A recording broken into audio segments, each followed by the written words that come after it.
Okay guys, welcome to the one and only podcast by Ikatan Guru Indonesia Kabupaten Oganilir. This is Bejoli, berbagi edukasi, jendela obrolan literasi. Berbagi dan tumbuh bersama untuk bangsa yang penuh asa. Ayo guru, kita bergerak maju dengan hati penuh semangat baru. Sharing and growing kata kita untuk masa depan yang lebih cerah.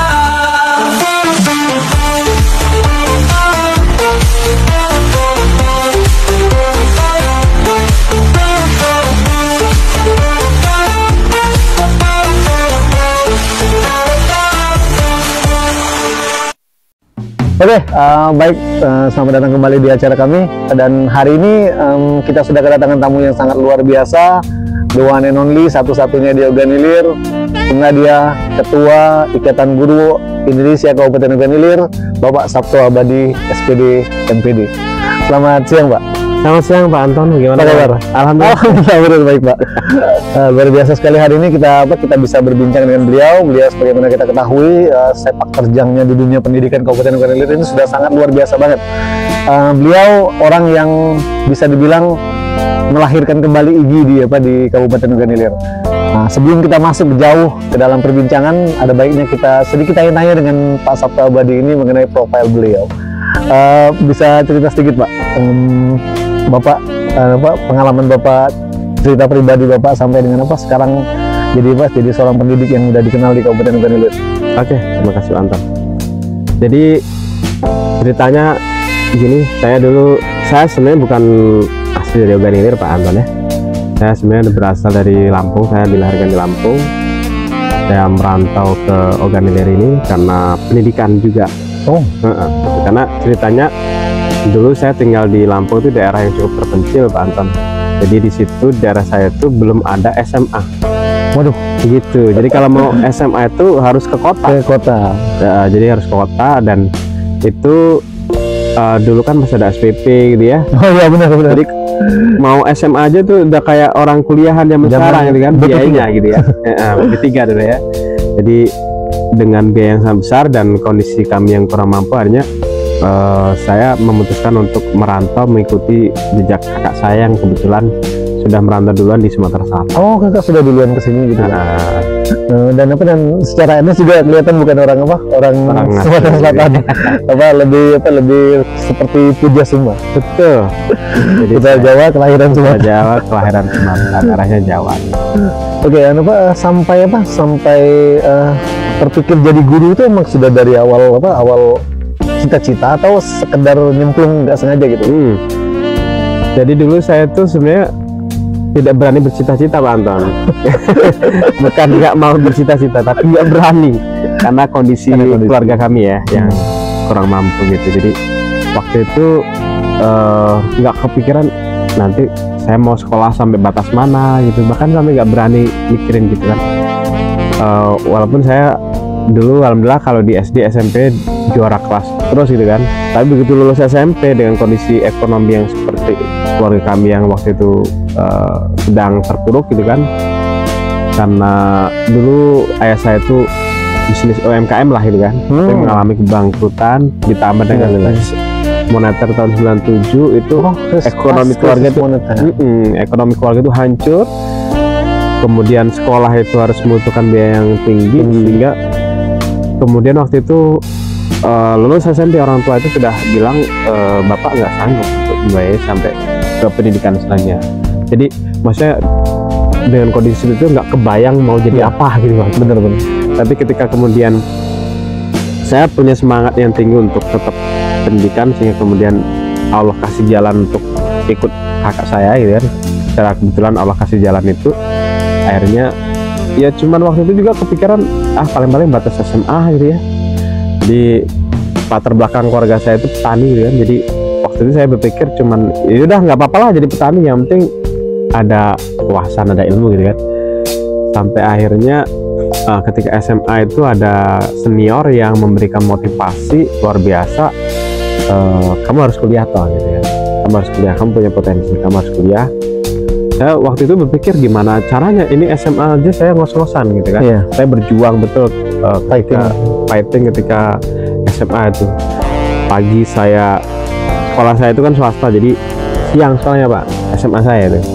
Oh, paginya kerja gitu. Paginya saya kerja. Oh, Kerjanya apa? iya. Kerjanya sambil sebenarnya saya statusnya diminta sebagai penjaga sekolah di SD. Oh, merangkap penjaga sekolah. Penjaga sekolah. Nah, penjaga Iya. sekolah itu karena kekurangan guru akhirnya diminta untuk mengajar, walaupun belum punya kompetensi sih sebenarnya. Iya, tapi iya. karena kekurangan tenaga, nggak ada pengajar. guru, tenaga pengajar di SD tempat saya ditugaskan sebagai penjaga sekolah, honor masih itu.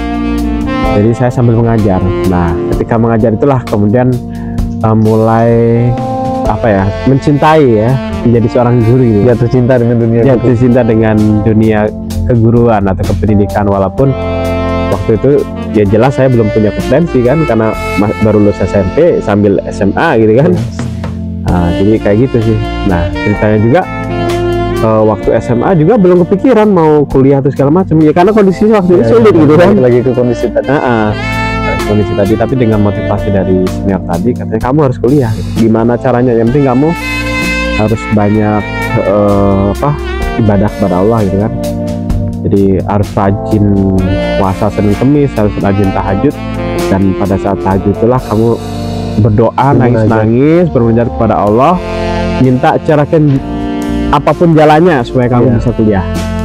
Akhirnya ketika kuliah ya karena sudah mencintai dunia pendidikan, akhirnya ketika kuliah ambil tembus di Universitas Sriwijaya. Wintri, ya, Itu ceritanya. So inspiring sekali ya guys. Jadi buat kalian yang masih sekolah dan menikmati nikmatnya pendidikan gratis saat ini, ya wajib bersyukur, karena memang sebelumnya di tahun-tahun yang lama kita mengalami di mana masa untuk sekedar bayar SPP aja tuh banyak orang yang memang harus fightingnya luar biasa. So jangan pernah merasa lalai dan teruslah bekerja, teruslah belajar, karena nikmat Tuhan itu akan selalu ada untuk kita, bagi kita yang mau berusaha. Baik Pak, kita beralih sedikit ini. Bapak kan identik ya, identik sekali dengan Ikatan Guru Indonesia Kabupaten Ogan Ilir. Mungkin kalau yang zaman COVID hobi ikutan webinar, udah sampai dijulukin raja webinar gitu kan. Pokoknya kalau nyebut IGI, OI, kebayangnya wajah Pak Sabto Abadi. Nah itu ceritanya gimana itu Pak? Bisa sampai bergabung dengan IGI, dan eksistensi IGI di Ogan Ilir sendiri itu gimana ceritanya Pak? Oke. Jadi saya itu menjadi anggota IGI tahun 2017 Pak. 2017. Tapi ketika saya menjadi anggota IGI, saya cuma iseng-iseng aja karena waktu itu diajak oleh senior itu kan, Bu Wahyu Sri Lestari, sekarang dia menjadi pengurus pusat. Dan kebetulan senior di MGMP IPS gitu kan. Jadi di Ogan Ilir waktu itu saya belum ngeh dengan IGI gitu. Jadi ketika tahun 2020 kami kan digabungkan dengan grup WhatsApp ya.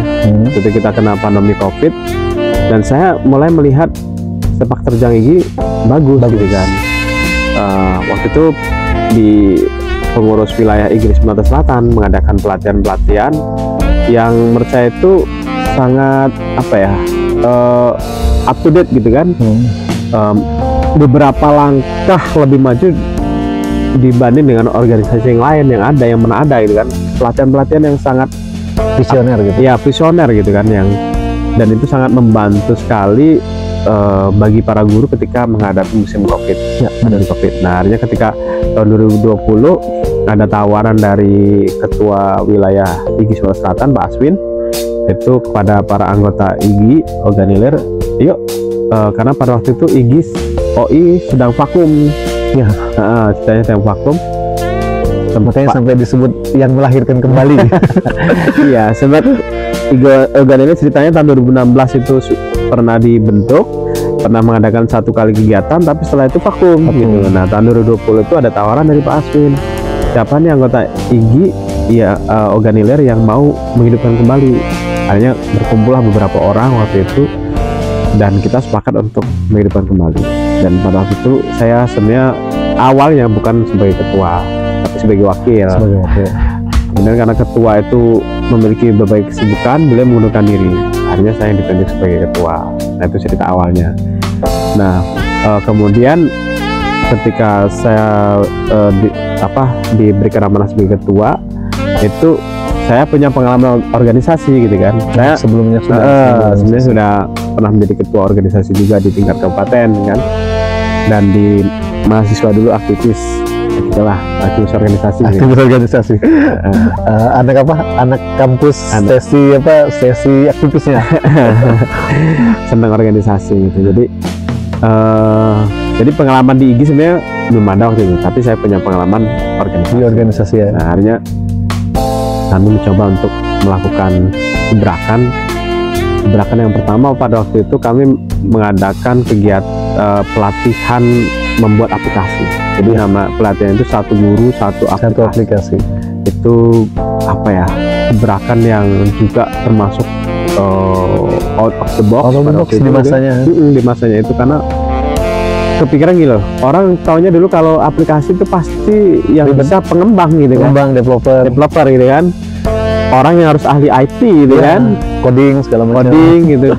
Terus kemudian biayanya pasti mahal untuk buat aplikasi benar. ya. Dugaan orang seperti itu. Tapi pada waktu itu saya ada punya teman yang waktu itu jadi pengurus di Organilir juga. Saya sampaikan, kita coba kita rancang sebuah pelatihan. Ini kan guru-guru sedang mengalami kesulitan untuk pembelajaran daring gitu kan. Iya. Coba kita bantu mereka untuk bisa melakukan pembelajaran daring. Kita buat pelatihan. Saya kasih clue waktu itu Pak Anton ya. Kita kasih pelatihan itu ya out of the box gitu kan, sesuatu yang belum pernah ada gitu kan, tapi bisa dikuasai oleh guru gitu kan, dan biayanya murah. Iya. Terus bener-bener keyword Indonesia murah. Murah itu karena siapa pesertanya guru. Iya bener. Guru kalau mau harus bayar jutaan nggak mungkin. Jadi dia nyebutin, ya udah bisa kita buat aplikasi. Saya waktu itu bengong juga gitu kan, aplikasi ya, karena pengetahuan saya tidak punya basis dalam hal coding dan segala macam, bukan developer. Berpikir waktu itu kok gimana bisa gitu kan. Katanya bisa nanti yakin aja gitu kan. Jadi akhirnya kami sebenarnya waktu itu belum punya pengalaman untuk membuat pelatihan, bahkan pelatihan apapun gitu ya. Jadi memang pengalaman pertama untuk ngadain pelatihan. Betul ya, pada saat itu mengadakan pelatihan, dan langsung pelatihan itu kayak pelatihan yang sulit gitu kan, dan kelihatan serius banget gitu kan. Luar biasa gitu. Jadi sudah akhirnya dibuatlah pelatihan satu guru satu aplikasi, dan itu impactnya sangat luar biasa ya, karena pada saat itu juga kebetulan kalau saya tidak ikut, tapi memang ada istri yang ikut, dan memang impactnya itu luar biasa. Karena pada saat itu memang bantu untuk pengajaran daring yang memang kondisi kita memang pada saat itu memang mengharuskan pembelajaran seperti itu. Iya, betul sekali. Jadi alhamdulillah pelatihan itu cukup diterima oleh guru-guru, dan bahkan sampai berlangsung 7 gelombang. Iya benar. Dengan peserta lebih dari 2.000 orang pada waktu itu Pak. Luar biasa. Dan pesertanya bahkan dari seluruh Indonesia, nggak nyangka juga ya. Kita yang pengalaman pertama kali mengadakan pelatihan itu, bahkan dari sekolah Indonesia luar negeri di Arab Saudi. Sampai ke luar negeri. Ya, dia orang Indonesia juga, tapi dia ditugaskan sebagai guru di luar negeri, SDLN gitu kan.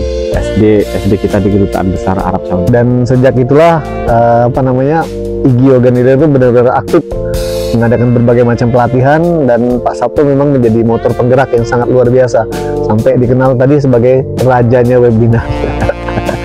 Oke Pak, ngomong-ngomong soal IG ini kan ke depan kita bakal punya tantangan yang luar biasa ya dalam dunia pendidikan.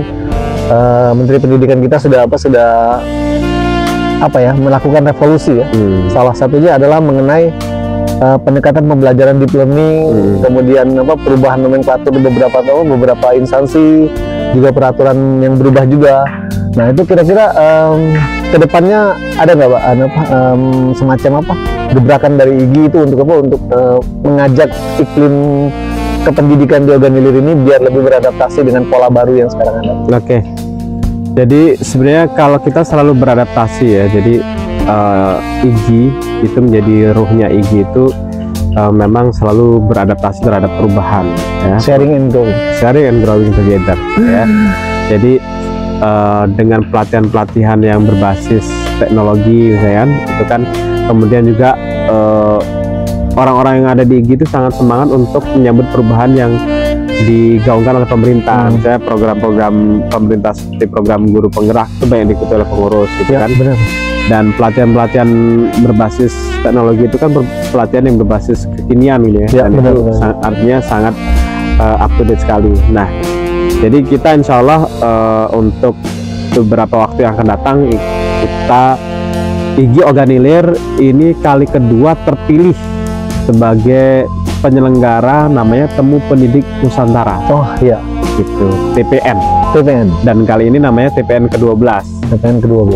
Kita tahun yang lalu sudah terpilih sebagai tuan rumah itu dari seluruh Indonesia hanya 50 kabupaten kota. Tahun yang lalu itu ya. Satu Indonesia 50 kabupaten kota dan OI salah satunya. Ya, di Sumsel hanya Oganilir, di Sumatera hanya sekitar 2 kabupaten kalau nggak salah. Oh, luar biasa banget ya. Jadi seluas Sumatera ini cuma 2 kabupaten dan Oganilir salah satu. Iya, gitu. Berbicara soal TPN ini Pak, apa sih yang ditawarkan yang istimewa gitu di penyelenggaraan TPN ini, dan seberapa jauh impact yang mau dicapai dari TPN nanti Pak? Ya, jadi TPN ini kan Temu Pendidik Nusantara. Jadi kalau saya mengistilahkan itu boleh dikatakan TPN ini adalah pestanya para guru. Kalau pesta secara umum itu kan bersenang-senang, glamor segala macam. Tapi kalau pestanya guru itu adalah ilmu, gitu. Lautan ilmu, betul. Berbagi ilmu. Jadi, dan ini sesuai dengan jiwanya dari IGI, sharing and growing together gitu kan. Jadi di TPN ini nanti kita akan ada ada talk show gitu kan. Kemudian ada cerdas cermat guru. Cerdas cermat guru. Ada juga nanti cerdas cermat untuk siswa. Nah, cerdas cermat guru ini kan sesuatu yang selama ini jarang. Ya, benar. Nah, sekarang ini di TPN itu diadakan cerdas cermat guru. Kemudian ada pameran juga, pameran karya dari siswa di sekolah-sekolah. Dan yang paling penting yaitu kelas berbagi. Kelas berbagi apa coba? Jadi kelas berbagi itu nanti ada kelas pendidik dan ada kelas penggerak. Kelas pendidik dan penggerak. Kelas pendidik dan kelas penggerak. Kelas pendidik itu adalah nanti ada para guru yang sudah melakukan praktik baik pembelajaran di kelas. Mereka akan ditawarkan untuk mengikuti misi supaya bisa terpilih sebagai narasumber berbagi praktik baik. Ini namanya kelas pendidik. Kelas pendidik. Jadi nanti ketika mereka lulus dari misi itu, mereka akan terpilih sebagai narasumber dalam kegiatan kelas pendidik tadi, berbagi praktik baik. Jadi itu akan divalidasi oleh dari panitia pusat. Ada kelas penggerak. Kelas penggerak itu adalah para penggerak komunitas. Jadi, para penggerak komunitas belajar. Tentunya karena kita para guru ya. Jadi bagaimana inspirasi mereka mampu menggerakkan komunitasnya. Nah, jadi ini juga akan menjadi sebuah inspirasi karena kita pinginnya setiap sekolah itu kan ada komunitas belajar. Ya, gitu kan. Termasuk juga nanti komunitas belajar dalam satu mapel, itu kan MGD gitu kan. Kemudian juga mungkin para kepala sekolah juga bisa dapat inspirasi bagaimana menggerakkan MTKS. Nah, itu kurang lebih isi dari Temu Pendidik Nusantara. Ini luar biasa sekali ya teman-teman sekalian, sobat pendidikan sekalian. Kegiatan yang diadakan juga sangat visioner, luar biasa, dan berbeda dari kebanyakan organisasi pendidikan dan keguruan lainnya. Satu hal yang mungkin bisa menjadi catatan bagi kita bahwasanya IGI sangat berkepentingan untuk menjadikan setiap guru itu sama seperti visi IGI tadi, sharing and growing together. Nah, ada baiknya kita sedikit tanya dengan Pak Sabto Abadi ini, kalau seandainya ini teman-teman pendidik yang menonton acara ini ingin bergabung dengan Ikatan Guru Indonesia. Nah, kira-kira gimana Pak caranya Pak? Iya. Jadi IGI ini termasuk juga mendobrak dalam sisi keanggotaan itu dari awal. Karena apa? Karena mendaftar IG itu bisa melalui secara online gitu ya. Jadi nanti ada webnya itu www.ig.or.id